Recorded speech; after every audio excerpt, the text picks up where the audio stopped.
The tale of the honest woodcutter. In a small village nestled in the mountains, there lived a poor woodcutter named Abdullah.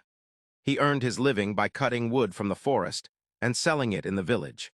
One day, while cutting wood, Abdullah's axe slipped and fell into the river.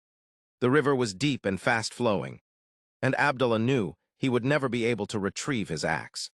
Feeling sad and hopeless, Abdullah sat down on the riverbank and began to cry. Just then, a wise old man appeared from nowhere and asked Abdullah why he was crying. Abdullah explained how he had lost his axe in the river. The old man listened carefully and then said, "Abdullah, honesty is the best policy.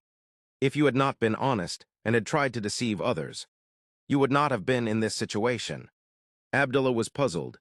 "How can my honesty cause me to lose my axe?" he asked. The old man smiled and said, "If you had not been honest, you would have tried to blame someone else for losing your axe. But because you are honest, you accepted responsibility for your mistake and are now facing the consequences." Abdullah realized the old man was right. He vowed to always be honest, no matter what the consequences. The next day, Abdullah returned to the forest and began to cut wood again. As he was working, he heard a voice calling out to him. "Abdullah, Abdullah," it was the old man. The old man appeared and handed Abdullah a brand new axe. "This is a reward for your honesty," he said. Abdullah was overjoyed. He thanked the old man and promised to always be honest. From that day on, Abdullah became known as the most honest woodcutter in the village.